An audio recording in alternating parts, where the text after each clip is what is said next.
नमस्कार, स्वागत है आप सभी का ज्योतिष लाइव में। मैं हूं नंदिनी लाक्षाकार और मेरे साथ हैं ज्योतिष सेलिब्रिटी महाज्योतिषाचार्य पंडित के दुबे पद्मेश जी। पंडित जी, बहुत बहुत स्वागत है आपका। तो ज्योतिष लाइव में हम बात करते हैं आगामी पर्व और त्योहारों की, और अगर आगामी पर्व की बात की जाए तो महाशिवरात्रि का पावन मौका आने वाला है, और ये जो पर्व है वो मां पार्वती और महादेव भोलेनाथ को समर्पित होता है। लेकिन हर बार की तरह इस बार भी आपको बता दें कि इस त्योहार में भी जो तारीख है उसको लेकर के कंफ्यूजन हो रहा है, और आपको बता दूं कि कार्यक्रम की शुरुआत में ही आपके इस कंफ्यूजन को हम दूर कर देंगे। पंडित जी, चर्चा की शुरुआत करें, लेकिन उससे पहले जरा ये तारीखों का क्या चक्कर है, क्यों हर बार ये तारीखें इतना परेशान करती है, और महाशिवरात्रि इस बार किस तारीख को है? पंचांगों की भिन्नता के कारण से ये समस्या आती है जी। विक्रम संवत के अनुसार भारत सरकार का पंचांग नहीं है जी। भारत सरकार का जो पंचांग है वो दक्षिण पर आधारित है। जी जी। तो सरकार का भी पंचांग पर्व और त्योहारों पर सही निर्णय नहीं दे पाएगा, और विभिन्न प्रकार के पंचांग, चाहे बनारस से निकलने वाला हो, चाहे रतलाम से, चाहे देश भर से करीब करीब 2 लाख से अधिक पंचांग निकलते हैं। तो उनमें जो भिन्नता होती है, उनकी भिन्नता के कारण से पर्व और त्योहारों में भिन्नता आ जाती है। लेकिन 18 तारीख को ही शिवरात्रि का पर्व है। बिल्कुल। तो तारीख को लेकर सबसे पहले तो आपका कंफ्यूजन दूर किया गया। पंडित जी, आमतौर पर हम बोलते हैं कि सवाल करते हैं या जिक्र करते हैं शिवरात्रि किस दिन है या शिवरात्रि का पावन पर्व, लेकिन अब महाशिवरात्रि भी इसे कहा जाता है। आप हमें इस महाशिवरात्रि और शिवरात्रि में क्या फर्क है हमें बताएं, और इसके महत्व के बारे में। देव और महादेव में क्या फर्क है? जी। आप छोटा सा भी कार्यक्रम करते हैं, महासम्मेलन लिखते हैं। अभी मैं एक कार्यक्रम में, किसी के कार्यक्रम में गया हुआ था, तो सो आगे का नाम नहीं बताऊंगा, ज्यादा सूचक है लेकिन उसमें जब महासम्मेलन लिखा, दर्शक 13-14 जी। तो लेकिन इसमें यहाँ ऐसा कुछ नहीं है। इसके साथ में क्या है, जो भगवान शिव हैं, उनके पास समस्त विद्याओं की कुंजी है जी। सभी विद्याओं के गुरु हैं। शनि के भी गुरु हैं, गुरुओं के भी गुरु हैं, देवों के भी देव हैं, इसलिए वो महादेव हैं। उनकी उपासना भगवान राम ने रामेश्वरम में शिवलिंग की स्थापना करके वहां पर उनकी आराधना की है। तो स्वाभाविक है कि देव में महादेव है। वाकई। जहां तक शिवरात्रियां की बात है, 4 रात्रियां ऐसी हैं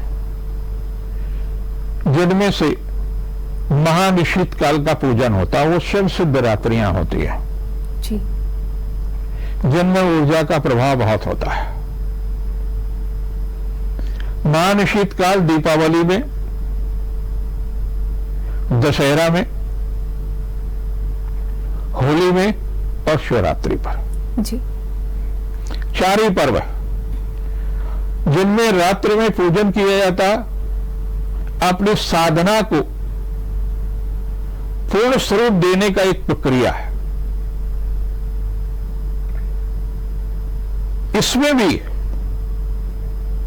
18 तारीख को रात को 11:50 से 12:41 का जो कालखंड है, वो महानिशीत कालखंड है। इस कालखंड में जो भी आपने साधना की है, जो भी शिव के बारे में आपको, शिव तत्व के बारे में आपको बोध है, उसको ध्यान करके बैठ जाइए। या कुछ नया करने का है, तंत्र शुद्धि करने के लिए, मंत्र शुद्धि करने के लिए, यंत्र शुद्धि करने के लिए, तो ये श्रेष्ठतम मुहूर्त होता। वर्ष में केवल 4 मुहूर्त है, उनमें से एक मध्य रात का मुहूर्त होता है। उसमें आप पूजन करते हैं जी, तो आपको अतिरिक्त ऊर्जा की प्राप्ति होती है, मन शांत होता है। करके देखिए।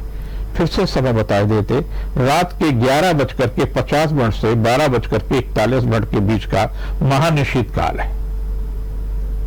उस काल खंड में जो है सर्वाधिक ऊर्जा होगी। और उस दिन तो एक विशेष महत्व भी है, शनि प्रदोष है, शनिवार का दिन है, प्रदोष है जी। तो जिन लोगों पर शनि की किसी प्रकार की दृष्टि है, जैसे इन दिनों में कुंभ में शनि है, तो कुंभ में शनि होने के साथ साथ कर्क, वृश्चिक, मकर, कुंभ और मीन राशि पर शनि का प्रभाव है जी। इसके अतिरिक्त शनि की 7.5 के अतिरिक्त आप पर महादशा चल रही, अंतर्दशा चल रही, प्रत्यंतर दशा चल रही है, वो अच्छी या बुरी है, उसका भी प्रभाव, उसका भी लाभ आपको मिल सकता है। और उस दिन तो भगवान शिव विवाह के बंधन में बंधे थे। जी जी, बिल्कुल। तो ये वो खास दिन है जिस दिन भगवान शिव स्वयं विवाह के बंधन में बंधे थे। पंडित जी, ऐसे में इसे संबंधित करके अगर देखा जाए तो खास तौर पर दंपति के लिए पर्व बेहद खास हो जाता है। क्या वाकई में ऐसा, और यदि ऐसा है तो उनके लिए क्या कुछ खास सलाह आप देंगे? जिन लोगों का दाम्पत्य जीवन किसी कारण से तनावपूर्ण है जी, या दाम्पत्य जीवन प्रारंभ नहीं हो पा रहा,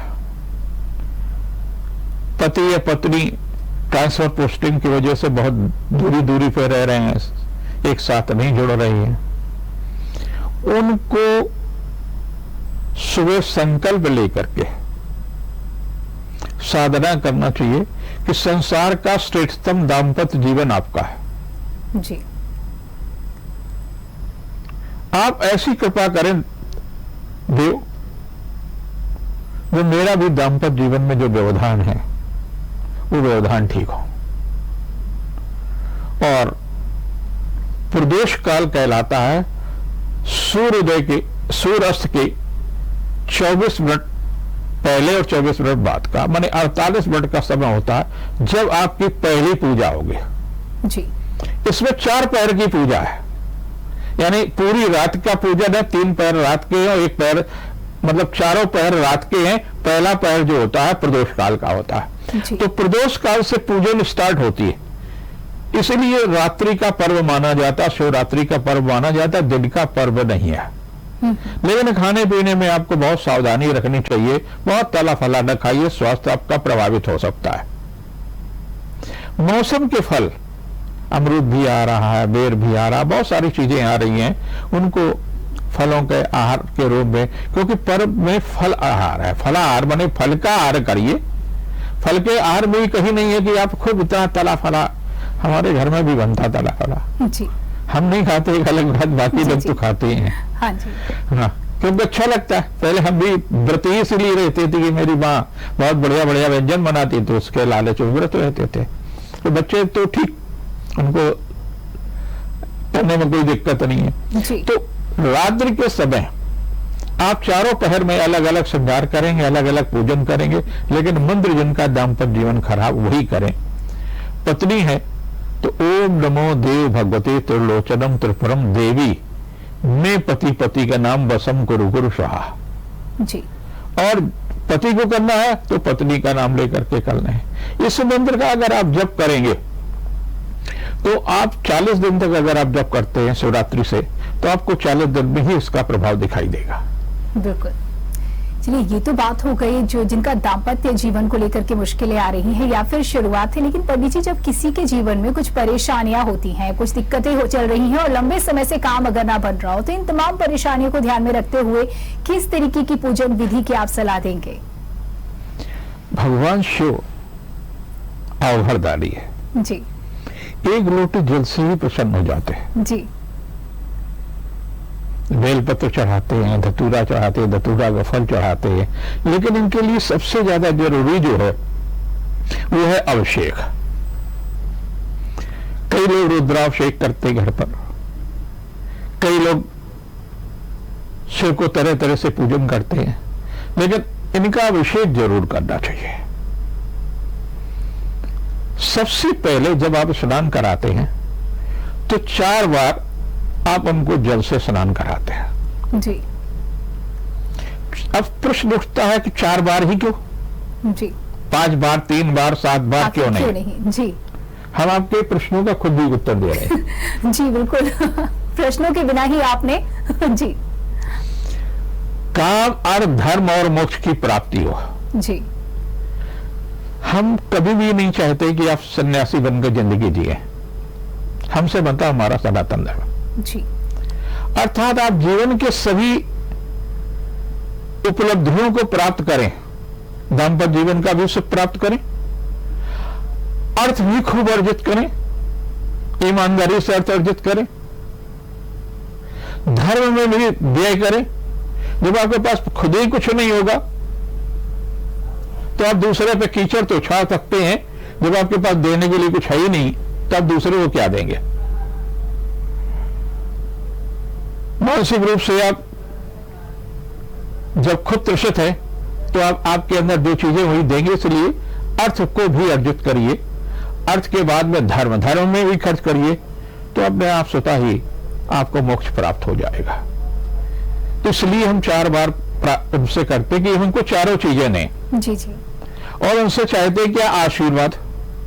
आशीर्वाद में हमको चाहिए आयु।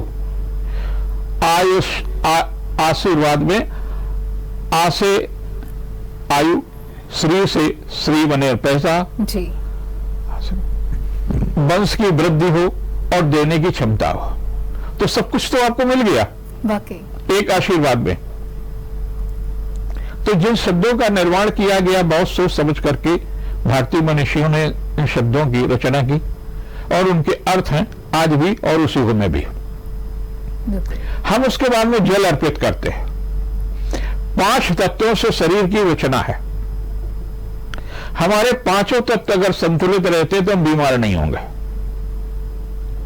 फिर हम जब हम उनको जल से स्नान करा देते हैं तो उसके बाद हम दूध से स्नान कराते हैं, फिर जल से स्नान कराते हैं 4 बार, फिर हम दही से स्नान कराते हैं, फिर जल से स्नान कराते 4 बार, फिर हम घृत से स्नान कराते, फिर हम जल से स्नान कराते, फिर हम शहद से स्नान कराते, फिर हम जल से स्नान कराते, फिर हम शर्करा से स्नान कराते, फिर हम जल से स्नान कराते, फिर इनका हम चरणामृत बना लेते, उससे स्नान कराते और फिर जल से साफ करके फिर उनका श्रृंगार करते। जी बहुत सुंदर आपने वर्णन किया पंडित जी। बिल्कुल कल्पना से ही मन इतना प्रसन्न हो गया। और पूजन के दौरान जब भी हम बेलपत्री चढ़ाते हैं तो पंडित जी तमाम ऐसी आशंकाएं आती हैं कि बेलपत्री खंडित ना हो, या फिर माना जाता है कि इसमें कहीं कोई चूक ना हो जाए, कोई कमी ना हो जाए, तो क्या सही विधि है बेलपत्र को चढ़ाने की? आप बेलपत्री बेल के पेड़ सब जगह मिल जाते हैं, खुद ला सकते तो ला सकते हैं, अगर लाने में आप असमर्थ साधन नहीं है तो आप माली से मंगा लीजिए, बाजार में मिलती है। बेलपत्र तीनों शुद्ध होना चाहिए, खंडित नहीं होना चाहिए जी। दो को खंडित कोई चीज नहीं चढ़ाई जाती है। यहां तक कि बल भी जो दी जाती थी वो भी खंडित नहीं दिए जाते थे जी। यानी आपका अगर जैसे मूर्ति हमारी होती है, मूर्ति अगर टूट गई, खंडित हो गई तो उसका पूजन नहीं होता है, उसको हटा देना चाहिए, तत्काल हटा देना चाहिए, चाहे आपके घर में हो चाहे कहीं भी हो जी। दूसरी चीज ये कि बेलपत्र जब हम ले जाते हैं तो उनको स्वच्छ कर लें, साफ कर लें। कई बार मकड़ी लगी होती, कई बार गंदगी, प्रदूषण के कारण गंदगी, तो उनको साफ जरूर कर लें। साफ करके उनको जो है 2 चीजों का ध्यान रखें। अगर आप समग्र विश्व के कल्याण की बात करते हैं तो ओम नमः शिवाय, ओम नमः शिवाय, ओम नमः शिवाय करके बेलपत्र अर्पित करें। और अगर केवल अपने कल्याण के लिए करना है तो नमः शिवाय के साथ आप अर्पित करिए जी। इस बात का ध्यान रखिए। ओम नमः शिवाय संपूर्ण विश्व के कल्याण के लिए, और नमः शिवाय आपके सबके कल्याण के लिए अर्पित किया जाता है। जी। दूसरी, जो उनके पास शक्ति का केंद्र है, बिंदु है, ये आप कभी नहीं सोच पाते कि हम कैसे शक्ति के केंद्र बिंदु की शक्ति अपने पास भी प्राप्त करें। उनके पास एक त्रिशूल है, हर मंदिर में एक त्रिशूल होता है। ये त्रिशूल ही क्यों? धनुष बाण भी हो सकता था, तलवार भी हो सकती थी। वाकई ये सभी अस्त्र हैं। जी, बहुत सारे अस्त्र हैं। जी। जब सूर्य का प्रकाट हुआ तो सूर्य के प्रकाट का जो ऊष्मा थी वो धरती को हिला रही थी। देवता भी सहन नहीं कर पा रहे थे उनकी ऊष्मा को। देवों ने कहा कि भाई इनकी ऊष्मा कुछ धरती को सुरक्षित रखने के लिए कम की जाए। जी। एक देव को जिम्मेदारी दी गई है, वो देव थे विश्वकर्मा। विश्वकर्मा ने उनकी जो आभा मंडल का ऊपरी हिस्सा था उसको काटा और काट करके 2 यंत्र बनाए, एक त्रिशूल और एक चक्र। जी। त्रिशूल भगवान शिव के पास आ गया और चक्र जो है भगवान विष्णु के पास चला गया। तो सर्वाधिक शक्तिशाली है। आपने देखा होगा भगवान शिव को विवाह में भी जा रहे हैं तो त्रिशूल हाथ में है। जी। नृत्य कर रहे हैं तो भी त्रिशूल उनके हाथ में, साधना कर रहे हैं तो भी त्रिशूल उनके हाथ में। यानी शक्ति जो है, ऊर्जा आदमी को महत्वपूर्ण बनाती है, सुरक्षित रखती है। ये संदेश है इसके पीछे। जी। और आप उसकी ही ऊर्जा नहीं प्राप्त करते। किसी भी मंदिर में आप जाते हैं, सबसे ज्यादा उपेक्षित है, जो सबसे ज्यादा शक्तिशाली है, त्रिशूल। वाकई। और कहते हम तो 10 साल से साहब मंदिर जा रहे हैं, हमको कोई फायदा नहीं। कैसे फायदा आपको? जहां शक्ति का केंद्र बिंदु है उसको तो आप छू नहीं रहे। जब आप शिव की किसी देवालय में पूजन कर रहे हो तो एक माला अच्छे पुष्पों का त्रिशूल पर अर्पित करिए। जी। भगवान शिव की आराधना करने के बाद 3 बेलपत्र पे तीनों उनके खंडों पर भूत, भविष्य और वर्तमान के प्रतीक को अर्पित करिए। जी। अगर आपको परीक्षा देनी है, अगर आपको प्रतियोगी परीक्षा में बैठना है तो तीनों पत्तियां वापस लेते आइए और अपने जेब में रख लीजिए। जी। परीक्षा दीजिए, आपने श्रम किया है तो सफलता जरूर देगा। कई बार आप जो है परीक्षा के भय से कमजोर हो जाते, जो स्मरण वो भूल जाते, वो भूलेंगे नहीं। आपके पास ऊर्जा रहेगी तो आप डिप्रेशन में नहीं आएंगे। शक्ति का केंद्र बिंदु है त्रिशूल, उसको जरूर प्राप्त करें। जी। तो जिस तरीके से आपने पंडित जी बताया कि अब बहुत समस्या होती थी, जो अच्छे से अच्छे विद्यार्थी हैं वो कितना भी अच्छे तरीके से तैयारी करें, लेकिन जो लक्ष्य की प्राप्ति के लिए जाते हैं, यानी कि जब परीक्षा देने जाते हैं तो कहीं ना कहीं भूल जाते हैं। तो इस तरीके की चुनौतियों का भी समाधान यहाँ पर मिलेगा। त्रिशूल को शक्ति का प्रतीक हमने जाना है, इस रूप में जाना। लेकिन पंडित जी, जो भोलेनाथ हैं उनके रूप को जब हम देखते हैं तो उन्हें डमरू के साथ भी पाते हैं। डमरू आखिर वो क्यों बजाते हैं? क्या संदेश देता है भोलेनाथ का डमरू? जब उन्होंने नृत्य किया जी, तो डमरू उन्होंने बजाई, उससे व्याकरण की उत्पत्ति हुई, जी, उससे संगीत की उत्पत्ति हुई है, उनसे ध्वनि के विज्ञान की उत्पत्ति हुई है। जी। तो संसार में सारी विद्याएं की उत्पत्ति भगवान शिव से, भगवान के विभिन्न स्वरूपों से हुई है। जी। इसलिए वो डमरू उनके हाथ में है। अद्भुत जानकारी।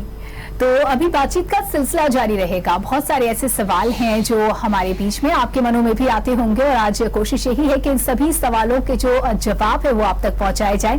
लेकिन फिलहाल यहाँ पर वक्त है एक ब्रेक का, जल्द लौटेंगे। ब्रेक के बाद आप सभी का एक बार फिर से स्वागत है ज्योतिष लाइव में। आज हम बात कर रहे हैं महाशिवरात्रि की। ब्रेक से पहले हम पंडित जी से बातचीत कर रहे थे, चर्चा कर रहे थे और भगवान भोलेनाथ के रूप को, उनके स्वरूप को समझने का प्रयास कर रहे थे। और इसी क्रम को आगे बढ़ाते हुए पंडित जी, आपसे अगला सवाल मैं ये करना चाहूंगी, भगवान भोलेनाथ का जो दाम्पत्य जीवन है वो बहुत ही आदर्श माना जाता है। माना जाता है कि दाम्पत्य जीवन हो तो ऐसा ही हो, कितने भी उतार चढ़ाव क्यों ना हो, फिर भी जो संतुलन है एक दाम्पत्य में जैसा होना चाहिए वो देखा जाता है। लेकिन पंडित जी, माता को तो हम, माँ पार्वती को तो हम हमेशा बहुत ही सुंदर रूप में देखते हैं, सजा सवरा देखते हैं, लेकिन जो भोलेनाथ हैं उनका रूप कुछ अलग ही है, निराला है, औघड़दानी उन्हें कहा जाता है, उनका अंदाज ही अलग है। ऐसा क्यों? भगवान शिव अगर नहीं होते जी तो आज की तारीख में हम धरती पर नहीं होते। बिल्कुल। लोगों को लगेगा, बहुत सारे धर्म के आचार्यों को लगेगा ऐसा क्या था। भगवान शिव का जो मूल स्वरूप है, कर्पूर गौरम करुणावतारम, कपूर के समान गौर वर्ण के हैं जी जी, जो आपको दिखते नहीं है। क्यों नहीं दिखते, उसका कारण बताएंगे।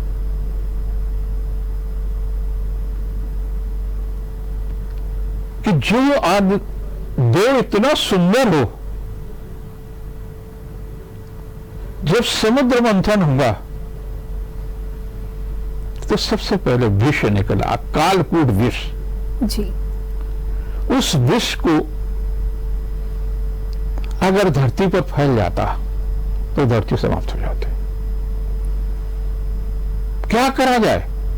राक्षस भाग गए बंटवारे में, देव इधर उधर हो गए। कौन करे, कौन रक्षा करे प्रकृति की, मानव की, जीव जंतुओं की? भगवान शिव ने उस कालकूट को पी लिया। जब कालकूट को पी लिया तो सारे जितने भी विषैली चीजें हैं उनके आकर के लिपट गई कि ये हमारा रक्षक है जी। तो स्वरूप बदल जाएगा। भूत प्रेत सारा सब कुछ उनके आसपास, उनको मुक्ति की दाता है। जो आदमी जो चीज दे सकता है, भूत प्रेतों को कुछ लोगों के मन में उनके अस्तित्व को स्वीकार करने की बात होगी, कुछ भी नहीं होगी जी। कुछ लोगों के लिए भूत शब्द काल्पनिक और रोमांचक शब्द है जी जी। लेकिन जब हिंदुओं में किसी भी व्यक्ति की मृत्यु होती है और उसके संस्कार किया जाता, अंतिम संस्कार 13 दिन का, 13वीं जिसे कहते हैं, तो उसमें जो जीव का होता है तो उसको बार बार कहा जाता है, जीव को जो प्रेत योनि में से गुजरेगा उसे मुक्ति मिले। मैंने प्रेत योनि में, तो इसका मतलब प्रेत योनि का अस्तित्व रहा है और वो सब कुछ भगवान शिव के आसपास है। अगर भगवान शिव का अस्तित्व है तो प्रेत योनि का भी अस्तित्व है जी। और वो सब उनके आसपास है और उनको आसपास क्यों है? वो मुक्ति के दाता है। कोई दूसरा प्रेत योनि से मुक्ति के लिए रास्ता नहीं है, भगवान शिव ही इसलिए उनके आसपास है। तो जब आप प्रेत को देखेंगे तो डरेंगे ही जी। भगवती गौरा ने, जिन्हें पार्वती कहते हैं, तपस्या की शिव को प्राप्त करने के लिए।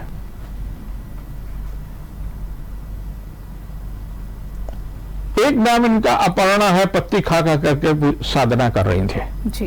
दिन में कुछ नहीं खाती थी, 1-2 पत्ती खा लेती थी और रात दिन शिवा नमः शिवाय नमः शिवाय पंचाक्षरी का मंत्र का जप करती थे।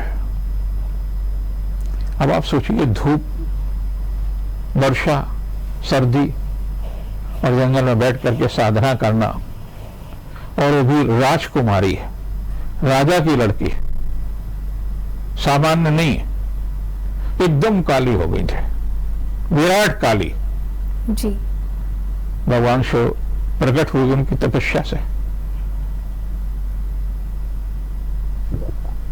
उनके स्वरूप को बदल दिया और उन्होंने कहा कि आप मुझे बार बार जन्म ना लेना पड़े। जी। यही स्वरूप रहे। जी। इसलिए मां का स्वरूप वही है, वही जो स्वरूप में उन्होंने देखा था वही स्वरूप में आज भी है। ये उन्होंने पहला ही वरदान प्राप्त किया, पति तो होंगे आप, जी। जी। लेकिन मेरा स्वरूप यही रहे और मुझे जन्म ना लेना पड़े। जी। जब तक आप हैं तब तक हम आपके साथ हैं। बहुत सुंदर। पंडित जी, बात अगर की जाए महाशिवरात्रि, जो मानव के लिए महाकल्याणकारी पर्व माना जाता है, इस बार की महाशिवरात्रि में ऐसे क्या अद्भुत संयोग बन रहे हैं और क्या आप ऐसे विधान या ऐसे सलाह देंगे जिससे हम सभी के लिए कल्याणकारी हो जाए?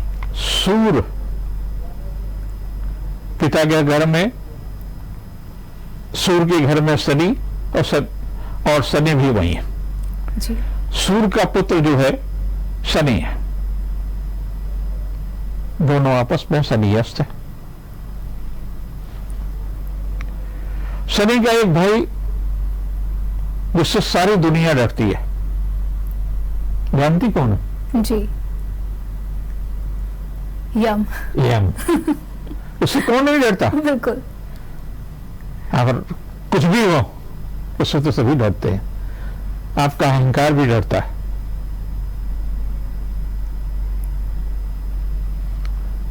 तो उनसे डरते हैं।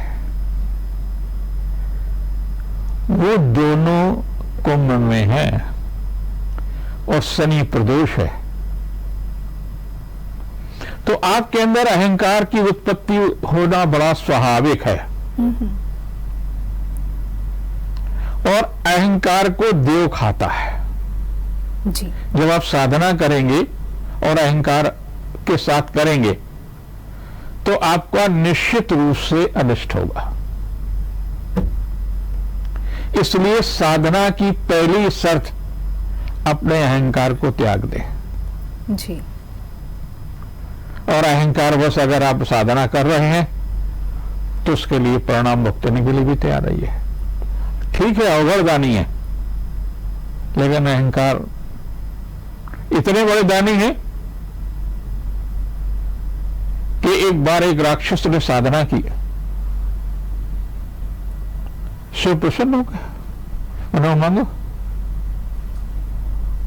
बोले जिसके सर पे हम हाथ रखें वो भस्म हो जाए। जी। उन्होंने जाओ तथास्तु दे दिया। तो उन्होंने कहा कि अगर हम इन्हीं के सर पे हाथ रखें तो ये भस्म हो जाएंगे। तो उनके पीछे दौड़ पड़ा जी। सभी के ऊपर। अब अगर हाथ रखता तो इन्हीं का वरदान था, तो इनके लिए कष्ट होता। बिल्कुल। भगवान विष्णु के पास पार्वती जी ने कहा कि महाराज, वो तो भोलेनाथ तो कुछ भी कर बैठते हैं, जी। आप ही रक्षा करिए।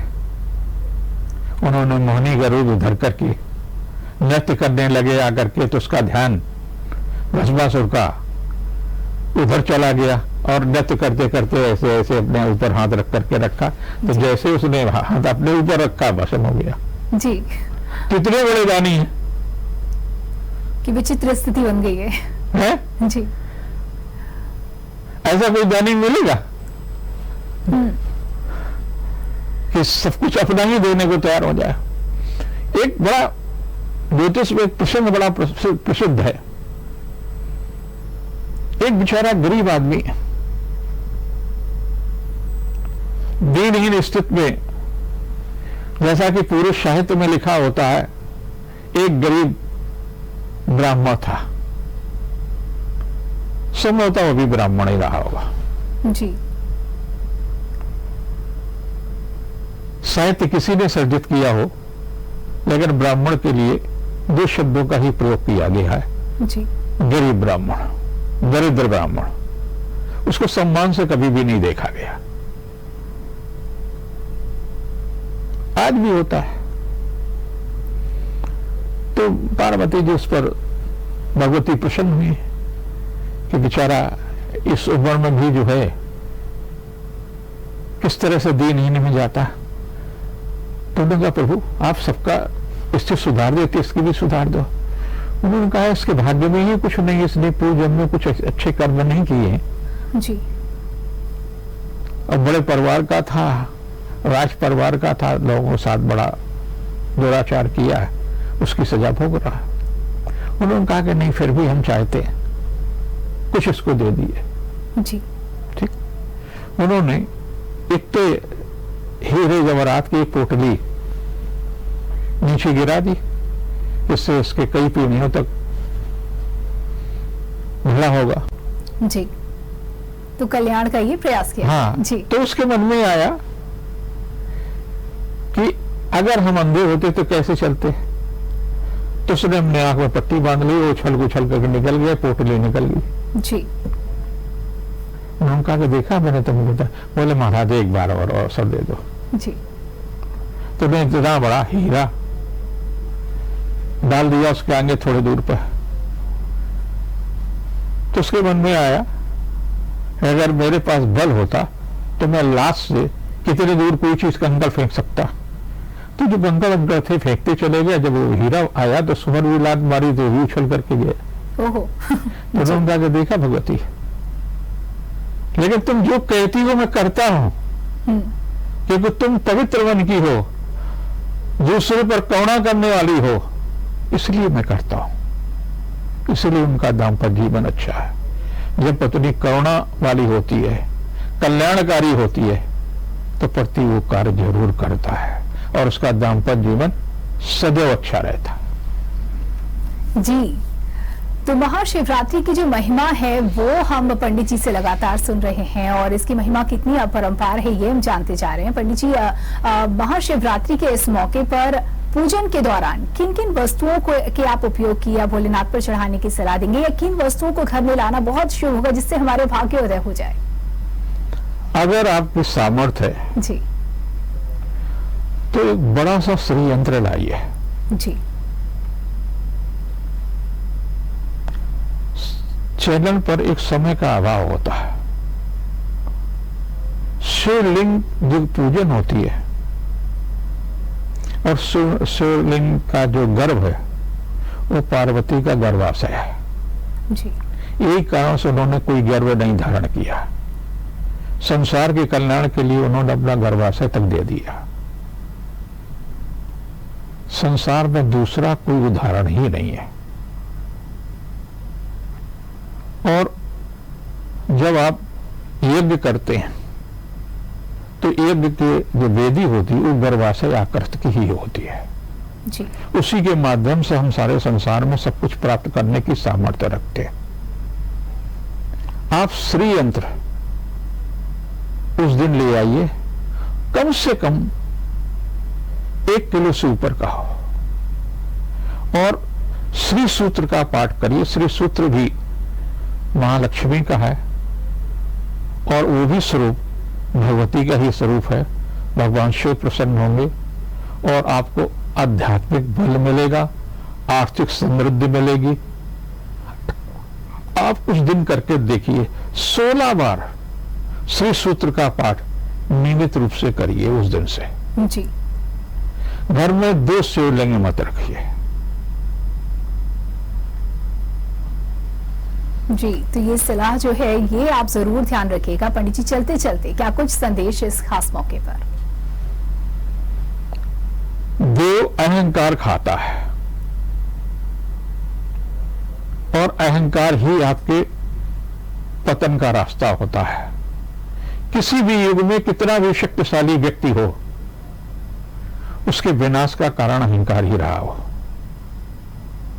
भगवान शिव ने बहुत सारे वरदान रावण को दे रखे थे, लेकिन अहंकार का नष्ट न होना रावण की पराजय, रावण के साथ में जो कुछ भी हुआ केवल अहंकार के कारण हुआ।